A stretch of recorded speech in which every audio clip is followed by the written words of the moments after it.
kalian hendak dikongsikan.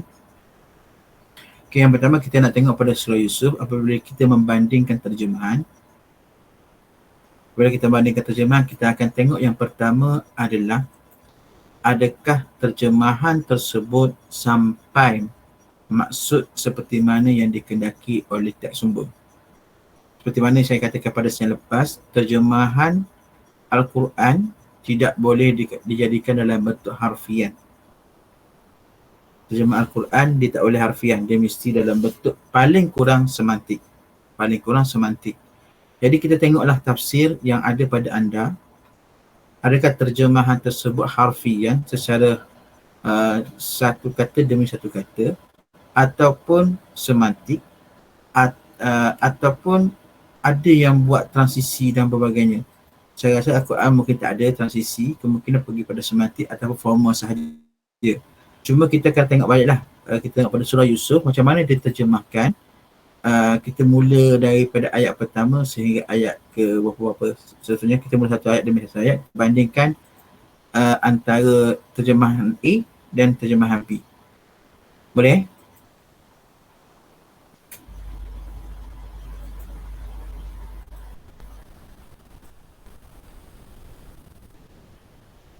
Boleh tak boleh ni? Boleh. Boleh. Kau nak mulakan dahulu? Boleh.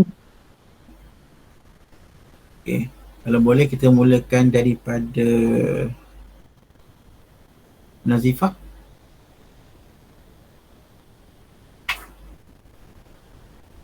Adakah Nazifah? Ada, Ustaz. Okey.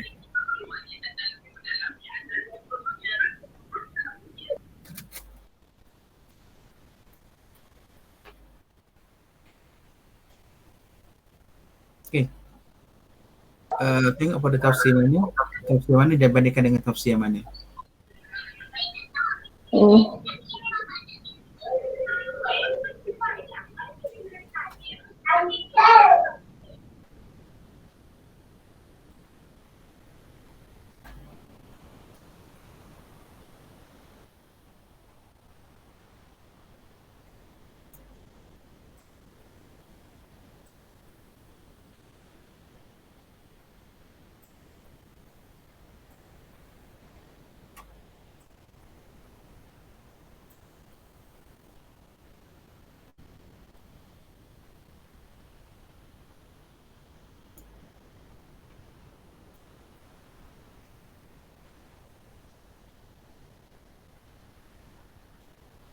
Mana Nazifah?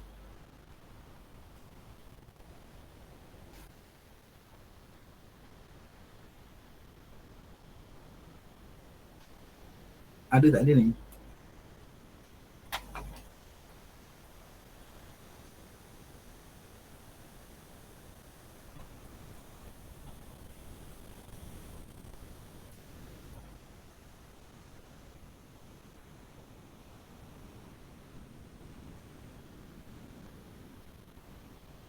Okay, siapa nak mulakan dulu ni? Ada nak mulakan? Afif nak mulakan? Nazifah senyap je ni.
Okay, macam mana? Dah bincang belum ni?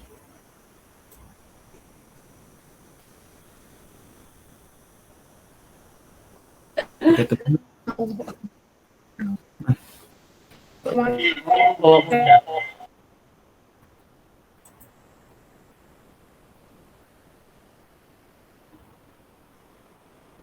Macam mana? Ada siapa nak membentangkan?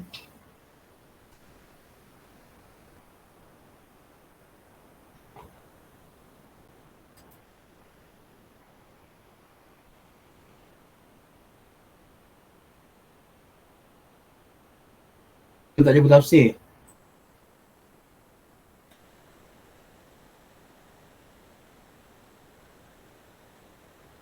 Macam banding macam susah kan? Kita tak apa.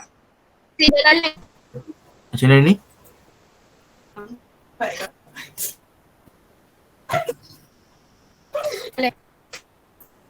Tafsir pimpinan Ar-Rahman, Ustaz. Okey, tafsir Pimpinan Ar-Rahman. Okay, kita mula satu dulu. Okey, berapa orang yang ada tafsir Pimpinan Ar-Rahman? Kalau tak ada boleh share.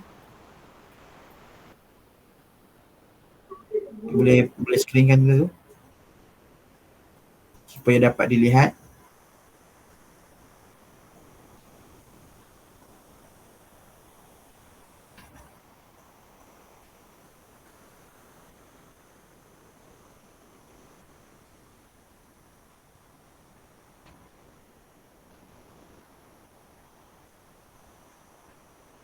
Tak ada kerja nombor 18 minit duduk gini.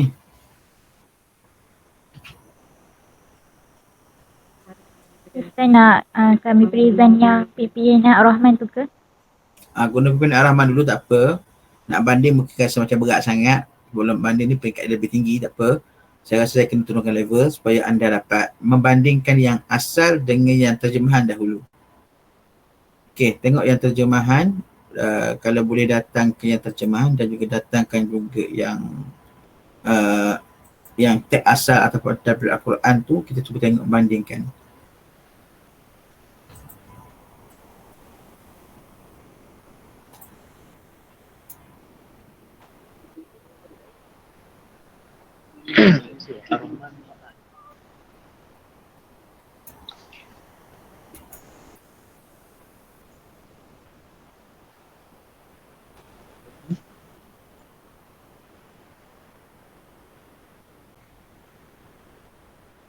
Okay, siapa nak bentang?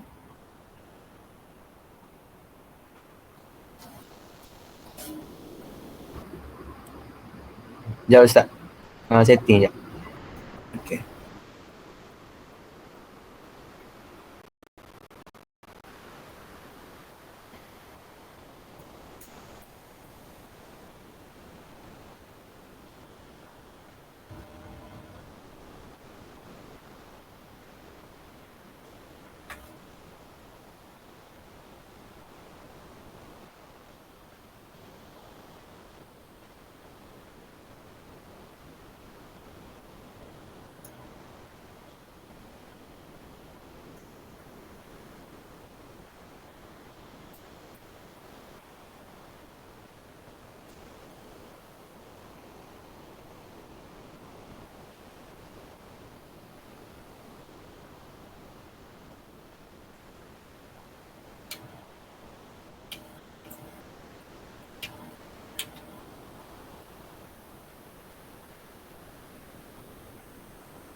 Ni Ustaz. Okey.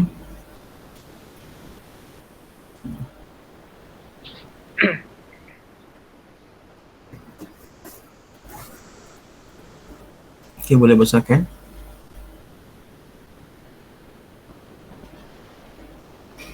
Okey.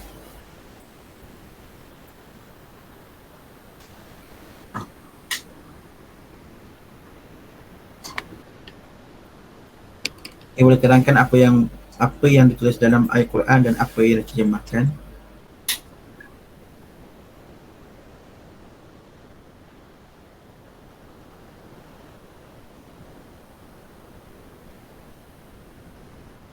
Okay, pandangan pertama anda bila melihat ayat 1 hingga ayat 3 ini, ayat 1 sehingga ayat 3, okay, apa yang ada pada ayat ini dalam terjemahan tersebut, yang terjemah yang dipaparkan, adakah terjemahan tersebut menunjukkan terjemahan ini dalam bentuk harfiah ataupun dalam bentuk dilaliyah, ataupun terjemahan ini adalah terjemahan yang berbentuk banyak penerangan? Apa kata pandangan pertama anda? Dia bagi penerangan Ustaz. Contoh penerangan? Maksudnya satu ayat ni dia bagi terang dekat bawah ni. Okey. Lepas tu kalau saya tengok perbandingan Tafsir Ar-Rahman ni dengan Rasam Osmani, makna dia tak jauh pun. Sama je Ustaz, lebih kurang je. Cuma yang Al-Quran yang Tafsir Ar-Rahman ni dia lebih tafsir ataupun dia lebih jelas, secara detail. Macam tu. Okey. Tu bagi pandangan saya Ustaz. Okey, pandangan yang lain? Sepuluh siapa lagi ahli kumpulan? Kumpulan. Tak nak bagi kumpulan. Ahli kumpulan saya Ustaz. Ya.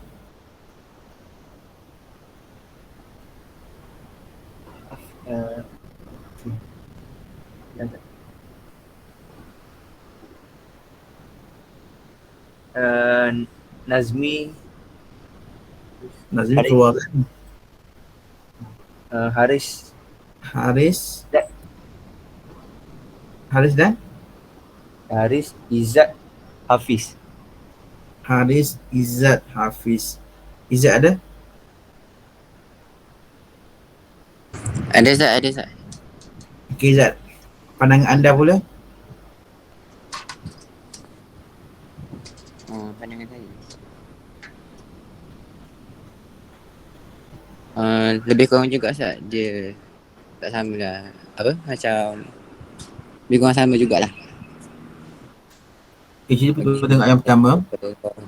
Kalau ikut terjemah ini, kalau ikut ayat yang kedua, inna anzalnahu, sesungguhnya kami, sesungguhnya anzalnahu, kami turunkan balik pada kitab ini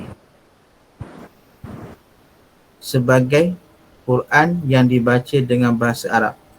Kalau ikut asalnya Quranan Arabian, tidak ada perkataan yang mengatakan yang dibaca kan. Tidak ada pun dalam ada ayat itu menunjukkan pada Quran inna anzalna Quranan. Tidak ada tulis situ terus Quran terus Arabian. Tidak ada perkataan yang merujuk kepada yang dibaca dengan. Secara maknawinya mungkin ada, secara tersurat tidak ada. Maksudnya di situ ayat yang digunakan bukan secara harfiah. Kalau harfiahnya mungkin dia akan terjemahkan inna, sesungguhnya, anzalnahu, kami turunkan kitab ini, Quranan,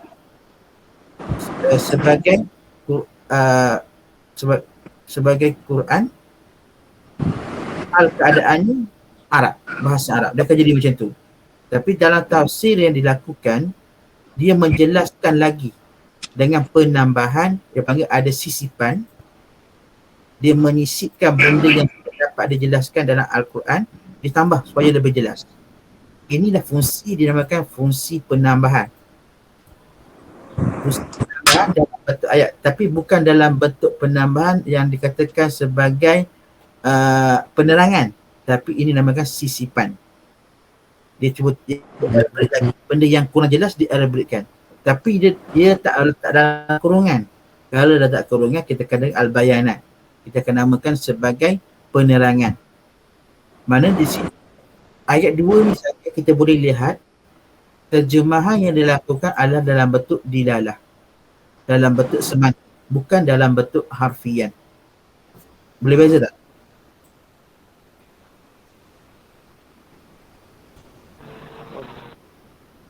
Boleh beza tak boleh beza? Jelas tak cakap tu? Jelas. Okay, tengok pada ayat yang ketiga. Yang Azhan pula sekarang. Azhan maujud? Maujud Ustaz, maujud. Boleh tolong terangkan? Yang ketiga. Bismillahirrahmanirrahim.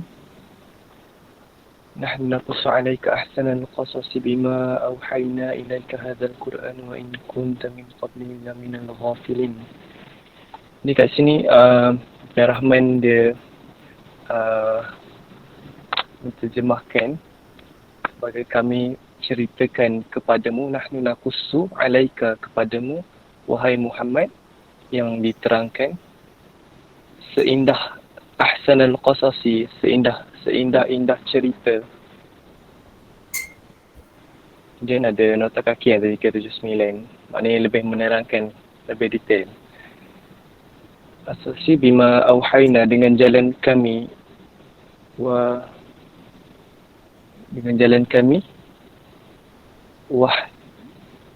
auhayna, wahyukan kepadamu Al-Quran ini, hadza bima auhayna ilaika hadzal Quran, dengan jalan kami wahyukan kepadamu Al-Quran ini, padahal sebenarnya wa in kunta min qablihi, padahal sebenarnya engkau sebelum datangnya wahyu itu adalah daripada orang-orang yang tidak pernah menyendari akan halnya. Wa in kunta min qablina minal ghafilin. Kat sini pun tidak menggunakan translation secara harfiah kan Ustaz? Sebab dia tak ikut sebiji-sebiji pun apa yang tak ikut sebiji-sebiji pun ayat Quran tu. Jadi diolah ataupun diterangkan dengan cara yang lebih detail. Okay, terima kasih Azhan. Baik, sama-sama. Okay, kalau ikut di sini memang dalam bentuk, masih lagi dalam bentuk dilalah, dalam bentuk semantik, dan berlakunya banyaknya penerangan yang dimasukkan. Contohnya kalau ikut nahnu naqussu alaika, kami ceritakan kepada kamu ataupun kepadamu, tanpa meletakkan perkataan wahai Muhammad, mungkin kita boleh faham. Tapi adakah orang yang lain, orang yang tidak memahami bahasa Arab akan faham bila terjemahan Al-Quran? Terjemahan tersebut saja. Seolah cerita macam cerita biasa. Sedangkan benda ada satu cerita benda yang perlu didobit kat situ. Didobitkan bahawa kamu siapa? Kepada nama wahai Nabi Muhammad. Maka di situ adanya beberapa penerangan yang diketengahkan supaya cerita ni relate dengan apa yang berlaku dengan semasa tersebut. Jadi kalau ikut, dia bukan direct translation, maksud bukan sebiji-sebiji terjemahannya. Terjemahannya ada penghuraian, dan penghuraiannya ada yang detail. Kalau huraian yang detail yang macam bawah nota kaki itu panggil penghuraian yang agak detail. Dan wahai Muhammad itu adalah itu panggil dalam keadaan dia penambahan ataupun penerangan yang dalam bentuk sisipan. Penerangan bentuk sisipan, kalau gitu kalau dalam terjemahan kita namakan dalam bahasa Arab apa nama? Dalam bahasa Melayu panggil sisipan. Maksudnya kita mencelah tu untuk menerangkan perkataan kamu tu kembali pada siapa. Jadi benda-benda yang macam ni dalam terjemahan Al-Quran biasa dilakukan bagi memudahkan kita memahami ataupun pembaca memahami ayat-ayat tersebut tanpa memahami di luar konteks. Itu yang dirisaukan oleh dalam terjemah Al-Quran. Sebab kadang-kadang benda tu nampak simple, nampak mudah je terjemahan, tapi benda tu akan kembali ke mana. Jadi untuk peringkat yang pertama, saringan pertama, kita dah tengok kebanyakan daripada 3 ayat ni, bukan ayat lain kita tengok okay? Ayat ini, 3 ayat ini tidak dikatakan dalam bentuk ayat yang kita katakan sebagai terjemahan perkata ataupun terjemahan kata demi kata. Terkeluar kat situ. Maksudnya kalau kata Quran tu terjemahan kata demi kata, maka Terpimpinan Ar-Rahman telah menunjukkan bahawa terjemahan Al-Quran bukan kata demi kata. Dia dalam bentuk terjemahan yang bentuk lebih kepada semati. Okey, di sini ada tak dalam bentuk terjemahan yang dikatakan adaptasi? Kemungkinan tak terjemahan adaptasi?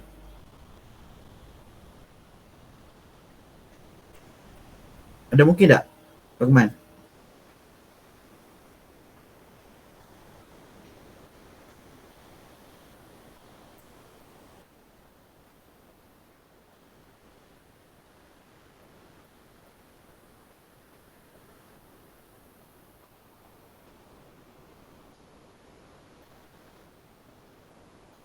Tak kot. Okey. Fahamlah tu. Maksudnya kalau adaptasi maksud dia ambil point je. Dia ambil daripada ayat Quran yang panjang ini ataupun semua kalimah Arab tu dia ambil point saja, kemudian dia buat ayat baru. Tapi tidak berlaku dalam terjemahan yang diberikan. Dia masih lagi ada di situ, nahnu, kami, nakusu, ceritakan, alaika, kepada, ka, kamu, ahsanal qasasi, seindah-indah cerita. Boleh je nak terjemah direct. Tapi dia tak masuk ke, dia mesti sisipkan perkataan Muhammad kat situ. Kemudian dengan jalan kami, jalan mungkin kalau pada bahasa orang moden, mungkin dengan jalan kami ni rasa macam canggung. Macam rasa ada benda yang kena tukar. Mungkin jalan ini mungkin ditukar perkataan cara, mungkin perkataan ini perlu ditukar kepada perkataan lain yang lebih semasa. Sebab ini awak kena ingat, terjemahan Pimpinan Ar-Rahman bukan yang baru, adalah tahun sebelum Merdeka ataupun peringkat awal Merdeka. Jadi bahasanya adalah bahasa yang agak klasik. Jadi mungkin kalau kita orang baru yang nak memperbaharui terjemahan Al-Quran, kita perlu baiki pada perkataan-perkataan yang kurang sesuai saja tanpa mengubah maksudnya sehingga maksudnya lari. Jadi kalau ikut terjemahan yang dilakukan oleh Pimpinan Ar-Rahman ni, pada pandangan peribadi saya masih lagi relevan dan tepat. Cuma ada penambahan yang perlu ada pembaikan dari aspek uslub penggunaan perkataan saja. Itu pada pandangan saya. Mungkin pandangan orang lain pandangan. Okey, cuba kita tengok pada ayat yang lain. Contoh ayat tengah-tengah lah, tengah-tengah surat ni. Boleh Syafiq ni?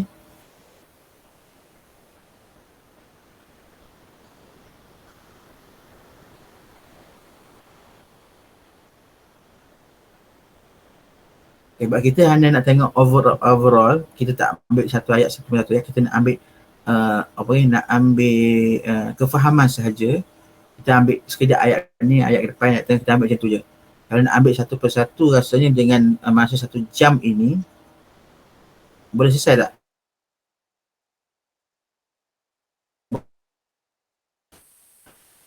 Cuba tengok pada ayat 81. Saya nak minta Afifah Ulia boleh?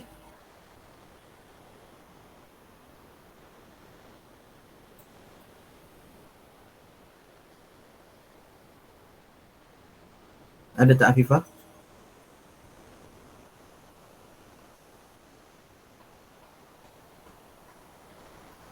Tak ada?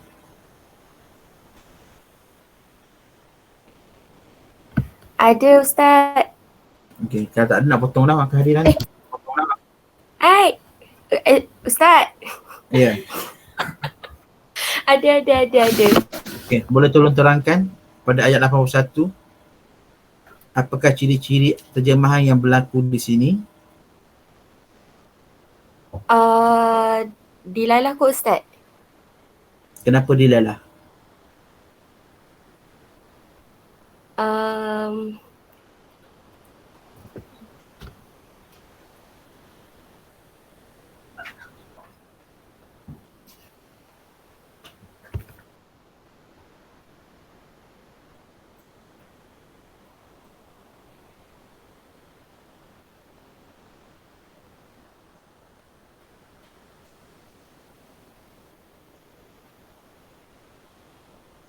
Kenapa dilalah?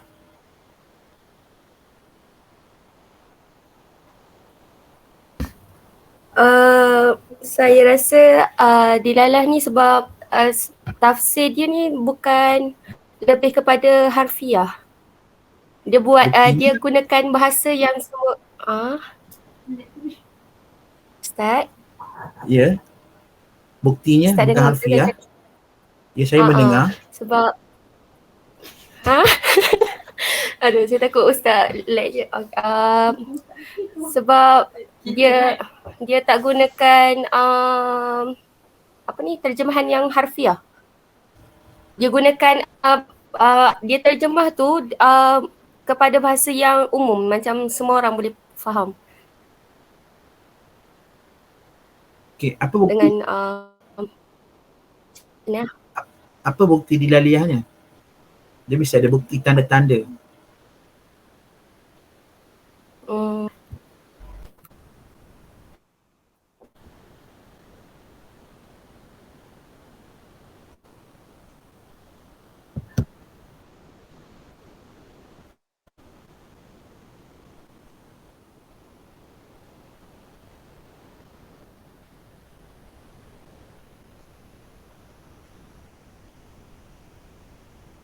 Yang petandanya,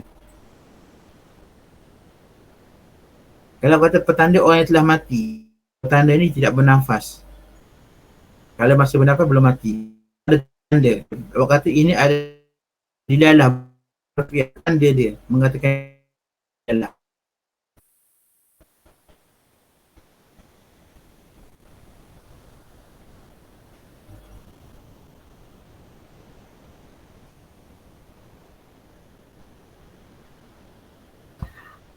macam ni yang contohnya kan dia tulis kat situ sesungguhnya anakmu Binyamin apa tu.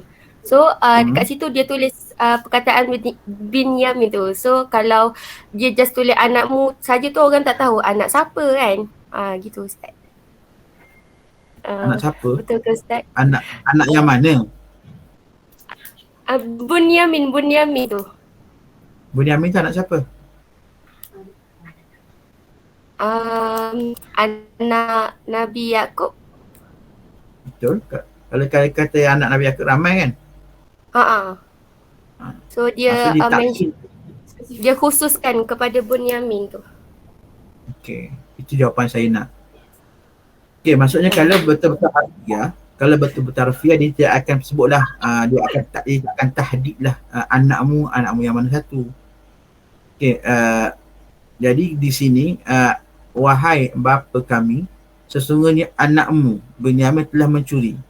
Maksud di sini kalau ikut dalam ayat Quran sebut inna ibnaka, dia sebut umum saja, tapi dalam kisah tersebut memang kisah di mana Nabi Yusuf sengaja meletakkan barang dagangan yang menjadi milik raja dalam uncang yang dipegang oleh Bunyamin untuk supaya adik dia tidak dibawa pulang.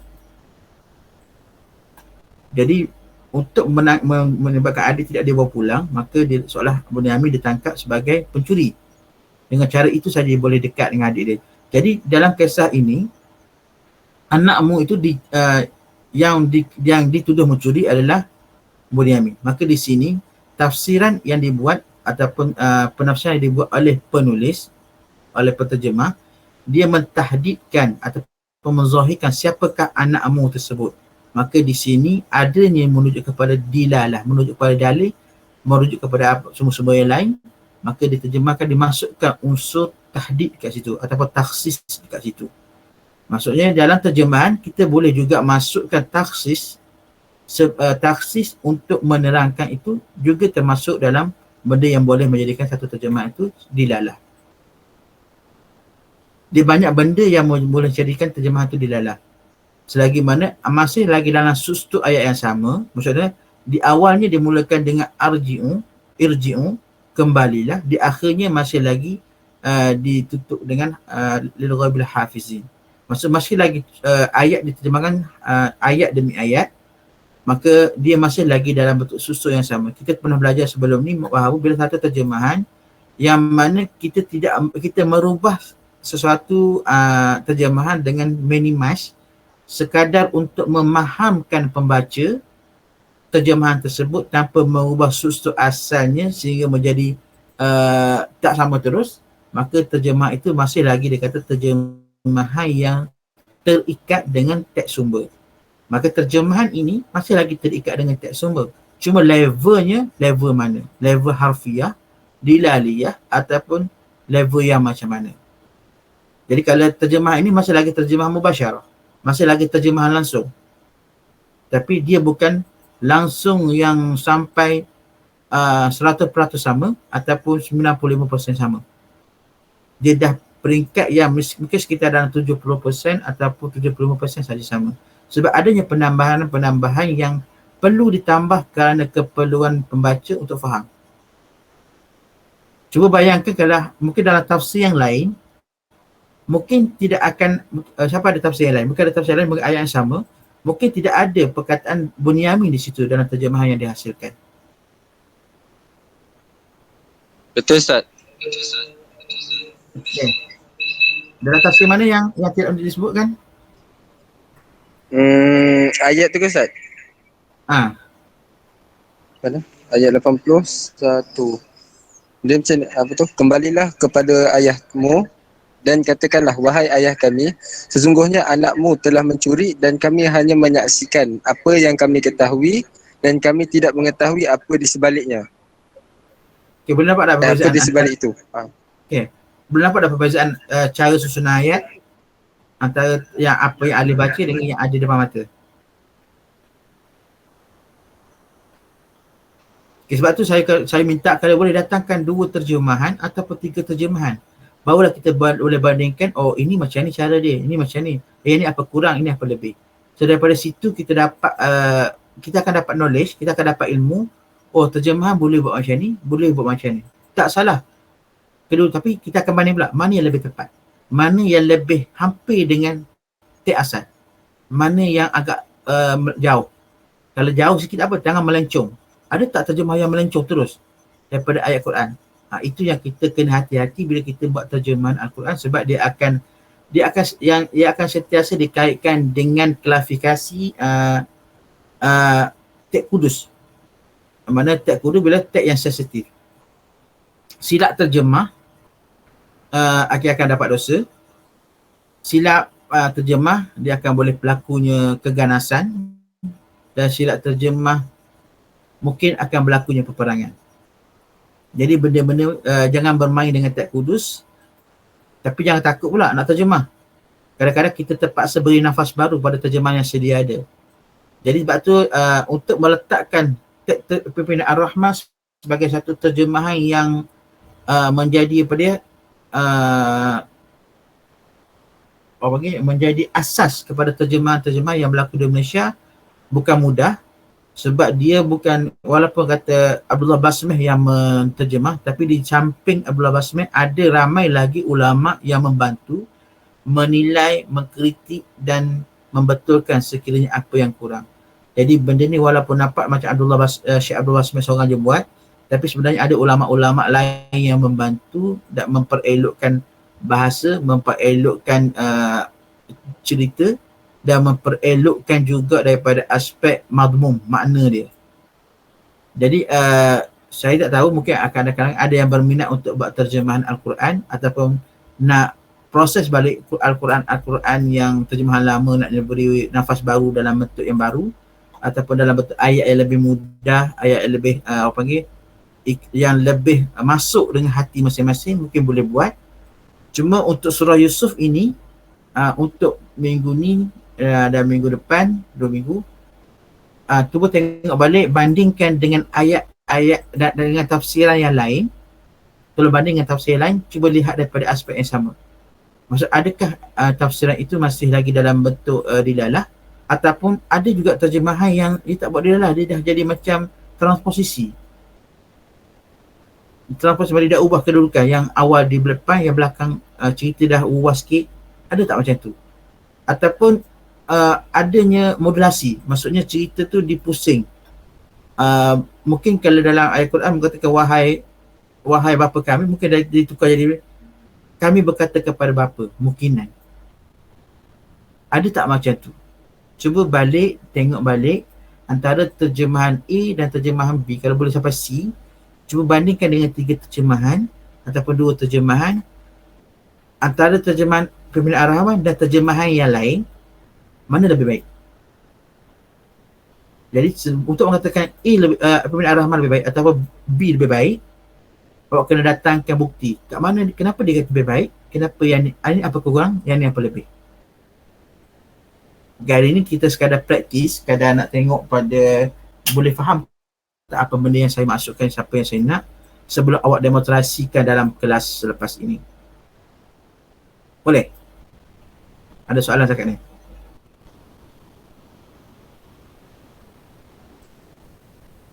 Okay, Afif, tengok pada ayat 82.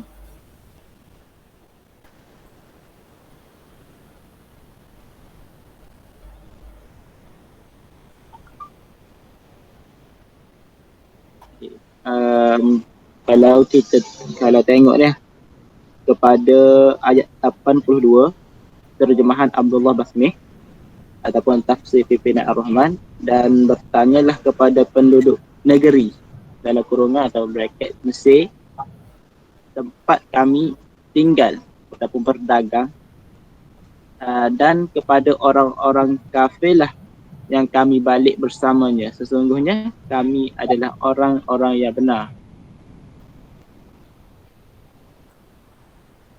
Okay, apa beza dengan yang terjemahan dengan ayat Quran tu sebenar?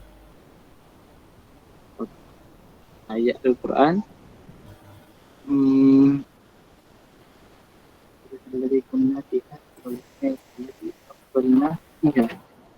inna laqadiqun.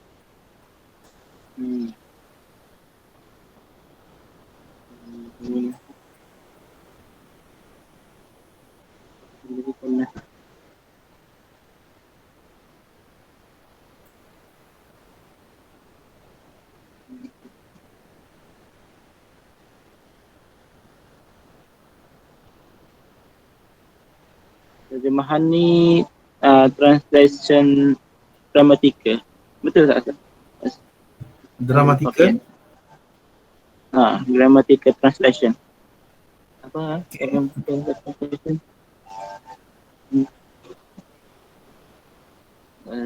Lagi guna. Ya, lebih itulah. Okay, terjemahan yang dilakukan oleh penterjemah ataupun oleh sahibul kitab, dia kalau ikut ayat Quran yang betulnya, kalau ikut asal orang kata soal original, macam mana kita nak bertanya kepada kampung, was'al qaryah, bertanya kamu kepada kampung. Situ ada unsur balaghah kat situ. Kita bukan tanya pada kampung, tapi bertanya pada penduduk kampung. Jadi kalau ikut nak terjemahan harfiah, sepatutnya dan bertanyalah kepada kampung. Betul? Itu secara harfiah. Tapi dia tidak menterjemahkan secara harfiah, tapi dia menterjemahkan dalam bentuk yang lebih memudahkan untuk kita faham. Dia terus tukar unsur-unsur balaghah di situ, daripada bertanya kepada kampung, dia terus tukar kepada bertanyalah kepada penduduk kampung ataupun penduduk negeri. Malah negeri itu di-highlightkan, seperti mana dalam sirah ataupun dalam tarikh, memang tempat berdagang pada masa itu adalah Mesir, maka dia masukkan terus unsur Mesir kat situ. Jadi itu menunjukkan bahawa terjemahan yang dilakukan jauh sekali daripada harfiah. Saya sengaja bawa mana bukti mengatakan bukan harfiah. Ini buktinya. Tapi adakah ia komunikatif? Persoalan. Adakah ia komunikatif, Anis? Anis Aziz. 82. Adakah terjemah ini komunikatif? Dia cuba bercakap dengan orang yang membaca?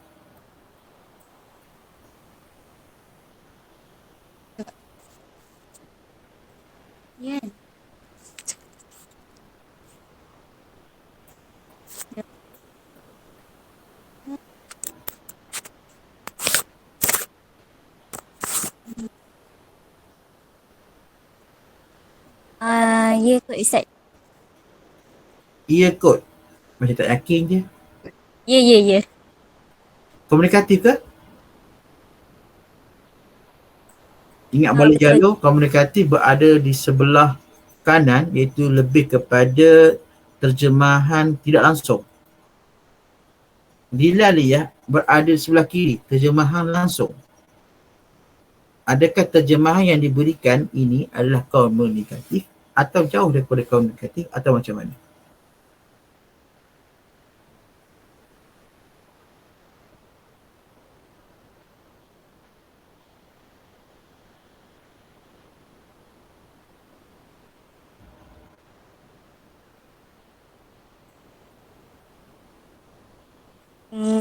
Saya faham terjemahan ni komunikatif Okay, kenapa komunikatif? sebab dia bercakap terjemahan dia tu, cara dia terjemah tu bercakap dengan orang yang membaca.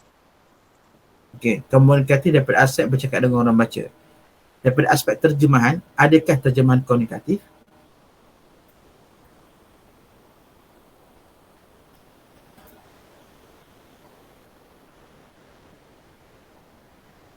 Daripada aspek terjemahan, kita ada belajar terjemahan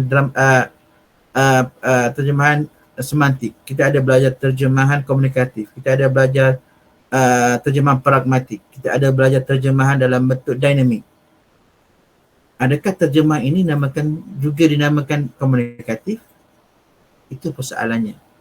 Kalau komunikatif bermaksud dia hanya sekitar 40% saja mengikut teks sumber, yang lain adalah ayatnya adalah ayat dah ubah, sama ada ubah bentuk ataupun ubah cara susunan ataupun ubah penghuraiannya sampai tak nampak yang original. Kalau ikut ayat ni masih nampak original ke? Nampak. Maknanya komunikatif ke bila nampak original? Bukan. Okay, terima kasih. Jadi benda tu yang kita kena faham, bila kata komunikatif maksudnya originality tu dah kurang. Dia tak sama seperti was al-qaryah, mungkin dia kata mungkin yang kita gunakan ayatnya bukan dan bertanyalah kepada penduduk kampung. Mungkin kita akan gunakan mungkin kita akan gunakan tanyalah negeri, ataupun mungkin ayat diubah dalam bentuk dinamik ataupun diubah dalam bentuk yang lain. Mungkin dan itu dibuang, mungkin dan itu digantikan mungkin dan tu was'al, mungkin wa tu dihilangkan, mungkin itu kepada tanyalah, bukan bertanyalah, mungkin jadi tanyalah penduduk negeri yang tinggal semasa kami berada di sana, mungkin diubah macam tu. Itu mungkin akan jadi ayat bentuk yang lain. Kita tengok pada ayat seterusnya, ayat 83. Ni kali ini saya nak minta Hafizuddin dah.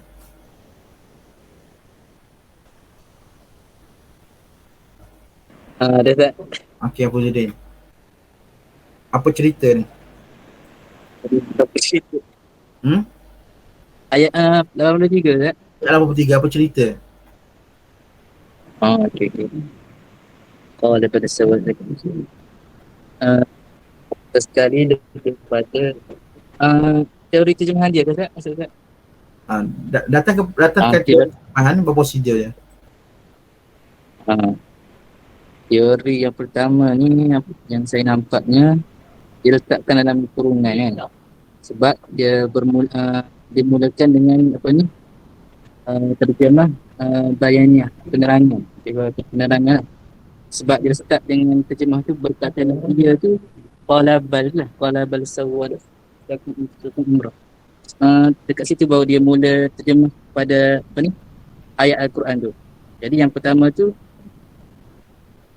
dalam kurungan tu kira sebagai setelah mereka kembali dari mimbar tu macam dia nak rentetan cerita daripada sebelum ni. Macam tu. Betul ke tak? Okay. Lebih pada terjemah bayannya. Okay. Lepas tu dia, bila masuk dekat berkatalah ia tu baru dia terjemah yang ayat Quran tersebut. Jadi berkatalah ia tu lebih kepada terjemahan semantik lah, dalalah daripada semantik tu. Tidak pada Okey, semantik. Kat mana semantik? Ada semantik. Sangat. Lepas tu dalam kurungan tu lebih kalau kita terjemah secara harfiah, qala sebab fi'il tersebut telah berkata. Contohnya macam tu tak? Jadi dia hanya datangkan sebagai diterjemah Abdullah Basmi ni hanya terjemahkan sebagai berkatalah ia. Jadi kita boleh kata adalah terjemahan secara dalalah semantik. Bukannya terjemahan secara harfiah. Macam tu. Okey, kalau ikut kolam madi kan? Kalau ikut kolam madi. Berkatalah yang madi kan? Telah berkata ia sepatutnya. Telah berkata ia. Maka dia berubah maksud? Tak ubah maksud. Okey, kalau maksud tak harfiah berubah. pun dia apa ni? Maksud tak berubah. Okey. Terima kasih Hafizuddin. Okay, ayat ini ayat ini pun lebih kepada dilaliyah. Sebab apa? Dia banyaknya unsur-unsur penerangan. Itu yang pertama. Yang kedua, kalau nak cek satu-satu, qala patutnya madhi. Tapi ini pun madhi juga. Tapi dalam bentuk yang lain. Berkatalah, maksudnya dah bentuk bukan dalam bentuk madhi, tapi dalam bentuk soalah dia dah daripada madhi dah tukar jadi mudhari' kat situ. Sebab soalah dalam berkatalah, maksudnya sedang bercakap. Soalan benda tu sedang berlaku. Sedangkan qala asalnya madhi. Madhi mana berlaku. Jadi ia patutnya telah berkata. Tapi dia ubah dalam bentuk yang lain tapi tidak mengubah maksud. Begitu juga pada ayat-ayat yang seterusnya, bahkan nafsu kamu telah memperelokkan pada pandangan kamu suatu perkara. Kemudian ada pula dalam kurungan yang kamu rancangkan. Sedangkan dalam ayat asal tidak ada benda-benda tersebut. Dia adanya penambahan, penghuraian, penjelasan kat situ menunjukkan bahawa dia bukan statik kepada apa yang ada tersurat, tapi benda yang tersirat juga dijelaskan supaya terjemahan yang dihasilkan adalah terjemahan yang lebih baik dan lebih mudah difahami. Okay, boleh setakat tu. Okay, jelas kan? Boleh buat kan? Boleh bandingkan?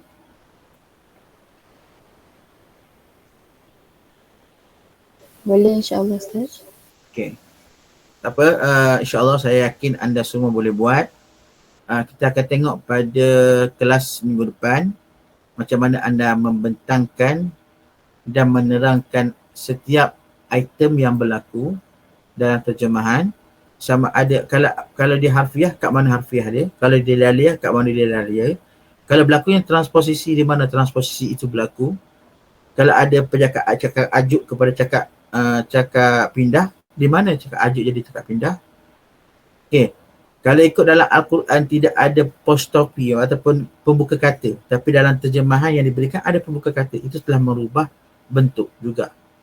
Untuk memudahkan kita memahami bahawa terjemahan ini jadi terjemahan bentuk apa. Saya mengharapkan anda faham, mengharapkan anda boleh lebih jelas dan boleh menggunakan ilmu yang ada supaya anda dapat melihat dan memperelokkan lagi terjemahan yang ada. Kalau nak bagi kat mana dalam surah Yusuf ni, boleh cadangkan tak? Dalam sebahagian surah Yusuf, dalam kumpulan tersebut, okey, saya nak cadangkan perkataan ini diubah. Kenapa perlu diubah? Okay, kalau perkataan ini kamu, rasa macam kasar je. Mungkin nak tukar pada awak, boleh ke? Kalau boleh, kenapa boleh? So benda-benda tu kita akan bincangkan pada minggu hadapan mengikut kumpulan masing-masing. Walaupun surahnya sama, mungkin perbahasannya tidak sama. Walaupun mungkin ayatnya sama, kemungkinan sudut pandang masing-masing tak sama. Jadi kita akan tengok minggu depan macam mana anda macam mana anda menilai terjemahan yang ada ini sebelum anda menghasilkan terjemahan sendiri. Boleh cakap tu? Kita stop dulu kalau tak ada apa-apa ada soalan. Tiada Ustaz. Okey, tak ada soalan, tak apa, kita stop dulu. Ila liqa, ma'assalamah, assalamualaikum warahmatullahi dan selamat menunaikan ibadat. Syukran Ustaz. Terima kasih Ustaz. Terima kasih Ustaz. Terima kasih Ustaz. Ustaz.